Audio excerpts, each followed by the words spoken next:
Boy, there is no place like home, let me tell you. I've been away for about 3 months, 3 or 4 months now. I just got back today. I've exercised Mias here, my Border Collie Jack Russell Fox Terrier mix. Amazing dog. I'm here in Low Gap Park, and actually in the background, yeah, you can see the top of the redwood tree where I lived. I literally lived in a tent on this mountain for a year and a half when I first got here. Well, not first got here, because here in Ukiah, I was born in this town. I was conceived right up the Low Gap Road and born in town here. So this area is like home to me in a lot of ways. And we're kind of out in the open here, but the trees around here are just beautiful, and it's been raining a lot, so everything is green. And this is, the water kind of ran over. This is an archery range spot. There's a disc golf course. But I figured I'd shoot a video just for my own memories, as well as maybe say a few things about what I've been doing. And what? Boy, she just don't quit. I've been here about an hour now. I walk the circuit, and oh, wow, just beautiful place. I'm out in the open now, but so boy, it's been such a journey. I went out to New Orleans to visit my mom. I don't know what I could say about everything, but I'm really I'm re-inspired and excited right now, because last night met up with some flat earth friends, some geocentrist folks that have cracked the core programming that we're all indoctrinated under. Some joggers coming up over here, going up the trail. So this the heliocentric model has been a part of our culture's core program operating system. It's the foundation of what we are indoctrinated at from birth. Like, one of the first things we learn is that we live on a spinning ball flying through space. And this is a false program. It is the layers of why, the questions of why, how on earth is it even possible, and why? What is the motivation for perpetuating such a massive deception and hoax on the earth, on the people, to get them to believe in something that's not true? And there's so many layers of this, of answering these questions, that it's not really possible, or you can't really just go over it in a few minutes or a few paragraphs, because there are just layers upon layers within layers of core programmed belief systems and scientism. And I use that word because it's become a religion nowadays, that we just default to the authority. And because we're busy in our lives and limited, and we don't have the resources, and so it's easy, and we've been programmed to my dog's taking it down. Programmed to just default to the men in the white coats with all the resources and the money, and which in a you know, in a sense, there is a, it, you know, it can be a good thing in a community sense where, you know, one of the elders, for instance, in the Native American cultures, when the elders would teach the young what they've learned and, you know, from their experience, and they'd use stories to teach the younger generations the way of nature, primarily. And it's gonna start raining on me. Well, I just wrote this morning on answering this question of why. Does somebody come up with just, you know, why this massive deception? And it has a lot to do with control and getting people to believe in the opposite of reality. Not much of a cover there. To create a divide and conquer type thing on people, because if you can confuse humanity and have them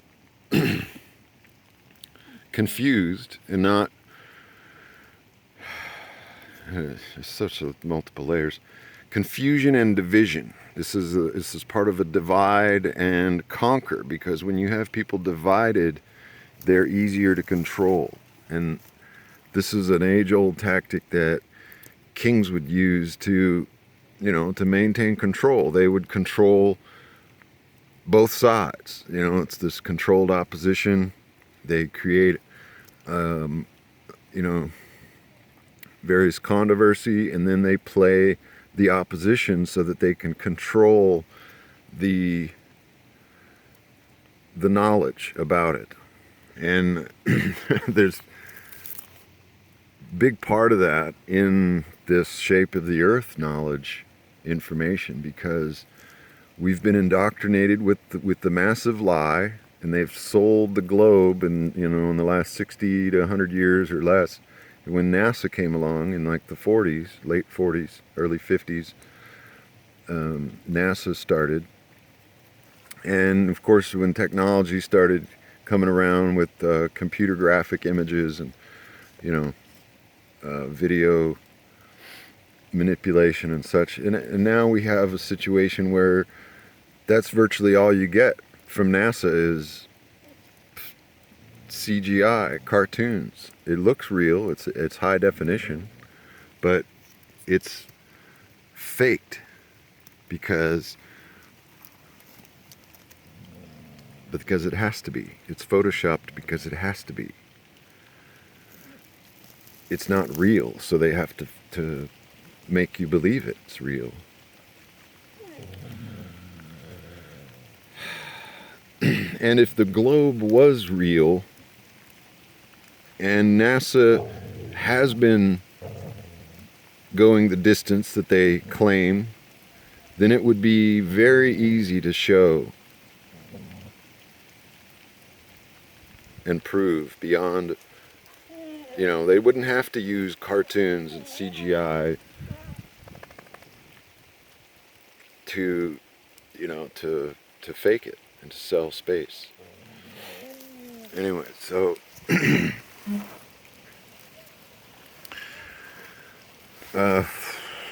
what could I talk about? I'm really just I'm glad to be back home right now. I wanted to shoot this video to kind of take a little shot of the scenery, although this is not even a representative of the trails that are around here with all the madrone. And I hugged on one of my favorite redwood trees. And connecting to nature, and this is another part of this whole paradigm, is to disconnect humanity from the earth, from nature. You know, in so many ways we are disconnected from our true essence, from spirit, from the Creator. You know, there is some force or creative essence, or, you know, we have these words, but none of them are it. It's like it's get off into my philosophical ideas that what Christians call God and other religions call like Allah and Buddha and Hare Krishna, these are all individuated names of the form of the various manifestations of the form, and they are all from the same source. So yes, there is an individuation. You know, we each have our own bodies and, you know, our own brains and, you know, our little organisms here. But the underlying essence, the source, the spark of life that is within you is the same spark of life that is within the others. And it's unfortunate that, you know, and people are just, you know, a mass majority of the people are acting like zombies. They're just walking around with bodies and just enough brain capacity to operate the machinery and, you know, slave away at the system, but not so much to actually affect a, you know, a true power. Like when people are connected to nature and in harmony with their own power, it's a powerful, uncontrollable, like the authority is not able to control that. And when you acting on your intuition and from a heart center that is in tune, it's a very powerful force that is untouchable. It's unmanipulatable. You're, oh my goodness, throw the ball again. It's you know, it's a force to be reckoned with, because this is the various saints and, you know, ascended masters, what we might think of. These are folks who have connected to the source and have exercised their divine power, and they see things that most people don't even think about, let alone want to look and see. And even still, there's the whole storyline that repeats over and over again throughout the traditions, is the hero's journey.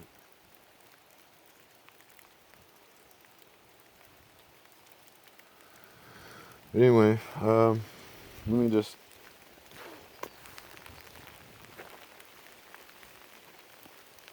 stand here under the shelter for a second.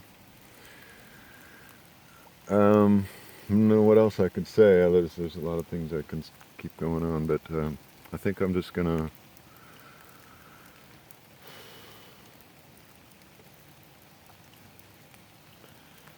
get back in tune so that I can share more and do, you know, and be what I'm just talking about and be connected to my true essence, so that I can, you know, benefit humanity in ways that they, quote, they would rather we not do that because it exposes them. And I use that, there was they, them, and we as us, because, and herein it lies a solution to this problem is, and as hard as it is to grasp, it is each of us individually, and as we come together collectively, or as we, as each individual tunes in, and it becomes the, like the 100th monkey effect, as enough people wake up, as you would say. But these are all terms. I have a big asterisk behind so many of these terms. I feel like I want to define them. I mean, I have them. I like to think I have them defined in my own mind, but the them is, and my dog chose her name. I was 3 days that I used various terms. I was sort of feeling like there's a we, me, or we is us, we us. And then one day, like I said, the third day, I said me us, and her ears popped up, and she's like, "Oh, hey, that sounds like my name." So it stuck, and that's how I named the dog, because I was, there's this saying that I say, me is we, is us, is them, and you are it. Me is we, is us, is them, and you are it. But the you is not your body. It is the spark that animates the body.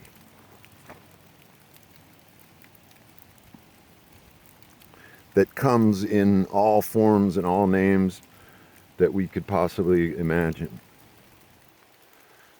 And manifests as sentient beings, such as animals and humans.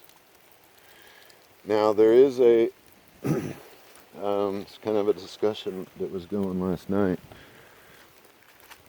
a bit, and I'd like to expand on it more, just in my own mind, that there's a difference between the creatures who have a nervous system, which comes with the sentience and emotions, and the difference between the plants and like vegetables and fruits, especially fruits. And we were, because we were talking about food choices and, eating meat. Well, the whole meat thing is a big one, because it's blood. It's basically the animal sacrifice. It's like this, if you will, satanic, ritualistic blood vampirism, consuming the blood, because the life is in the blood. And the argument came up about, well, plants. You're killing plants when you eat plants. Well, yes, but no, because plants don't have a nervous system. They don't have a brain and a central nervous system. They have,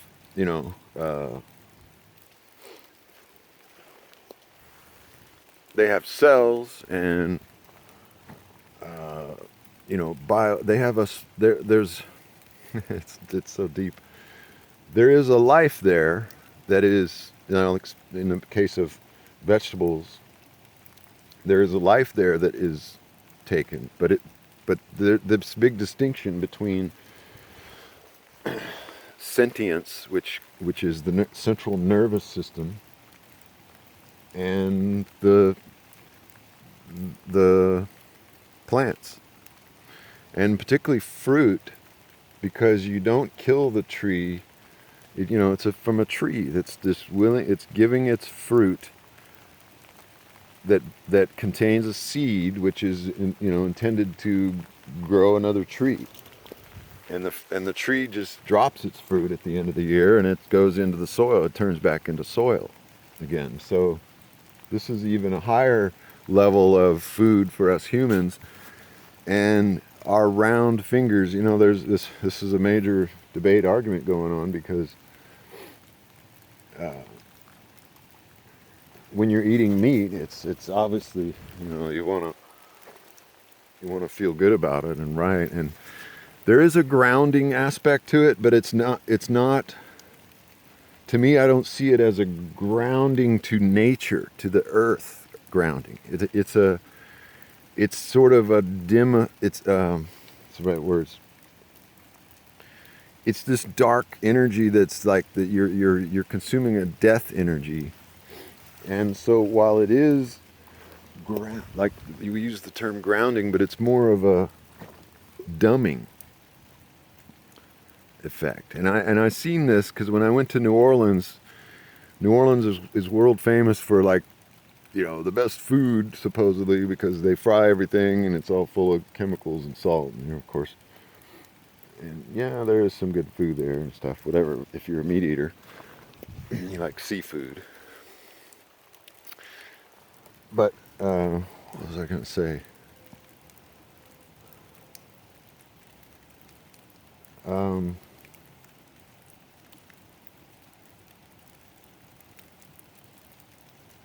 Damn, I forgot where I was going to go with that.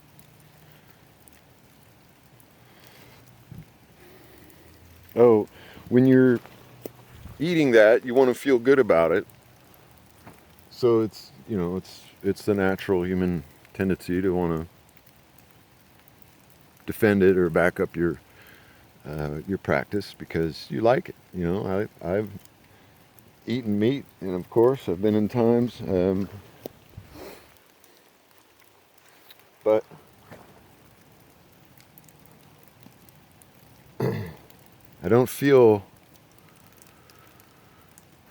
I feel dumbed down with it when I've eaten it, and it hasn't been, well, I mean, it was just recently, but I've eaten chicken, and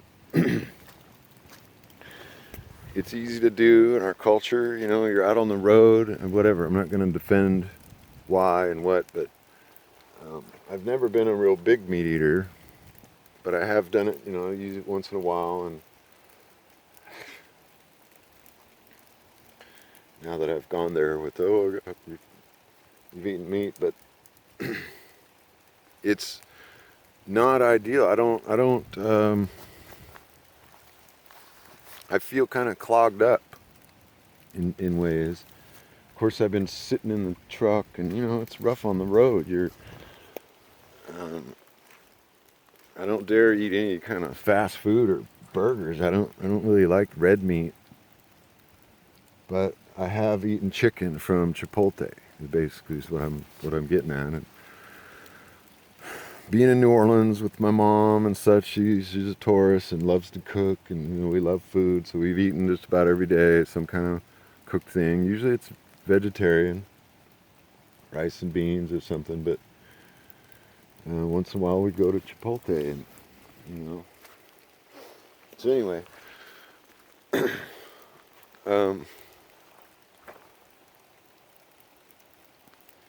it was brought up last night at our little meetup, and we're gonna have some more of them in a place where we can have our own sounds and record and such. But it was brought up that the consumption of sentient beings is part of the satanic rituals sacrifice. And I use the satanic in a sense of not the Christian archdemon, but it's a very real religion. It's a registered religion, and it's practiced. If you are not familiar with Mark Passio, I recommend you go and check out his videos on, I mean, he's got a whole bunch of videos and podcasts, but there was one particular I was thinking of, a recent one he did. It's like 3 hours long, where he goes through and defines what Satanism is. Because he was a priest in the Satanic Church. And it's a very real belief system, or, tools of control that these,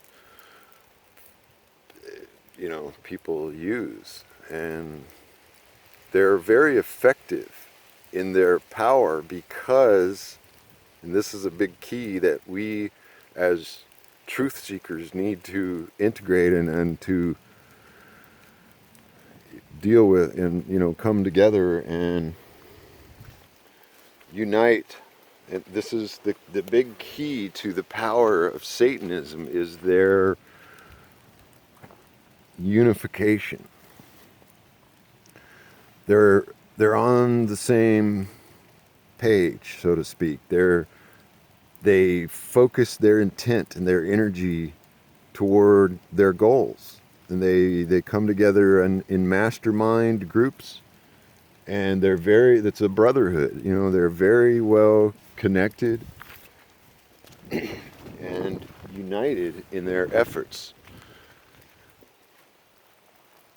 And this is where their power, this is, they draw from source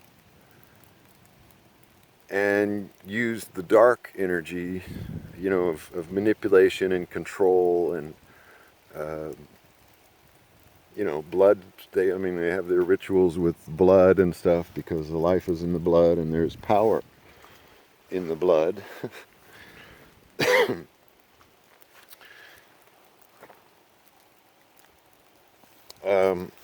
So truthers, we need to transcend our little differences. Like we have and the diet is a big source of contention. Even if we're in disagreement, let us just be, and I think that it's happening. I see that we're able to actually discuss these hard topics without taking it personal, without attacking the other person because you believe this or that and something. We have a common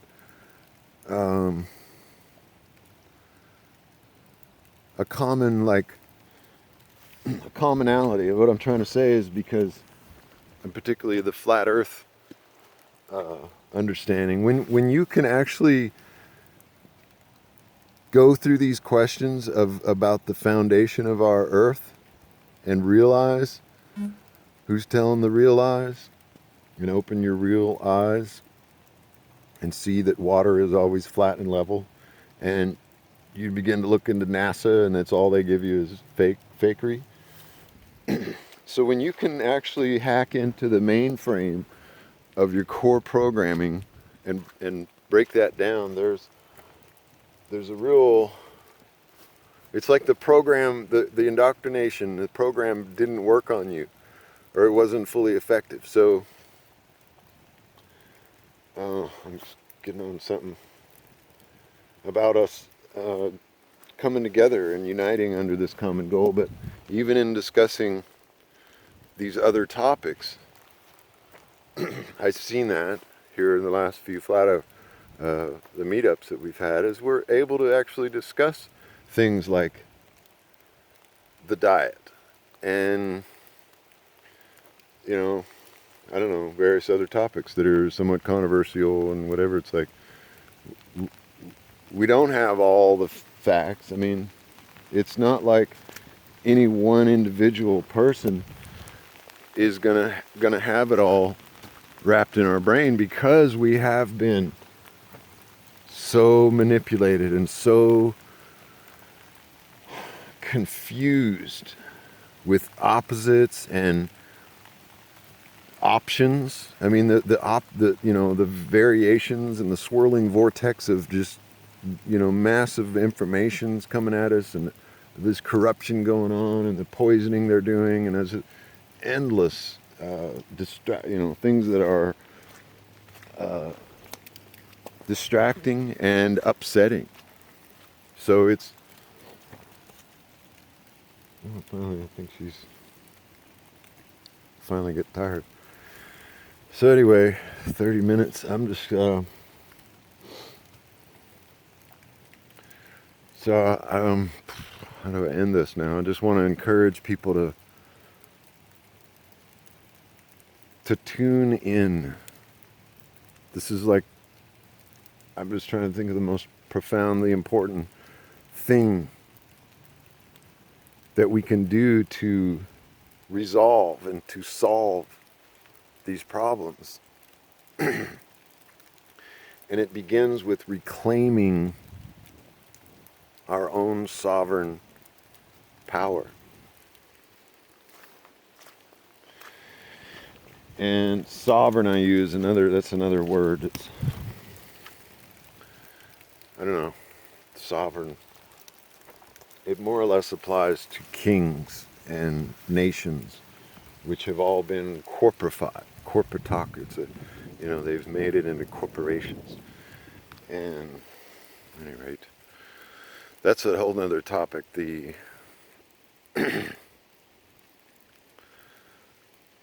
legalization of things and making things into corporate entities, dead legal fictions rather than living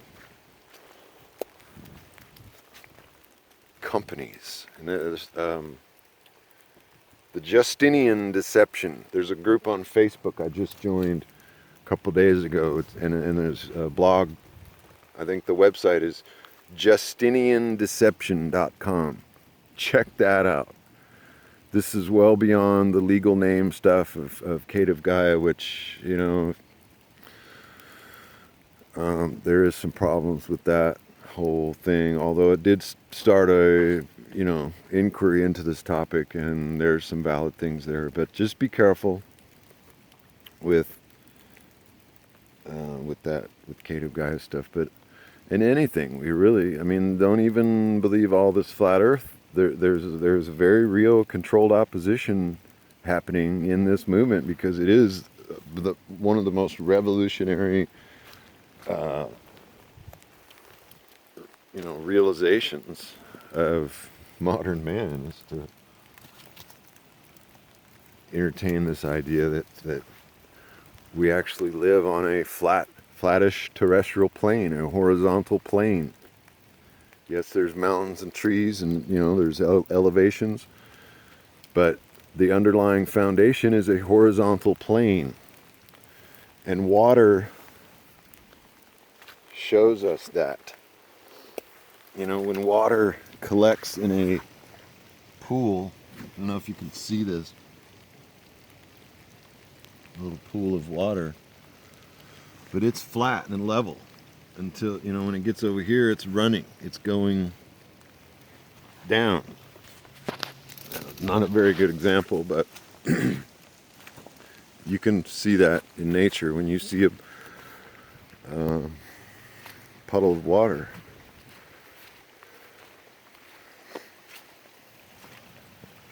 It's level. The word level is a mirror, spelled the same both ways.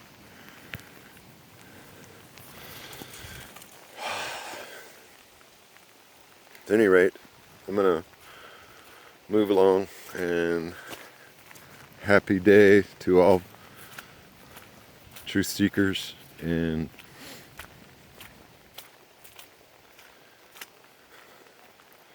may we continue to be here and now. Ho Mitaquios.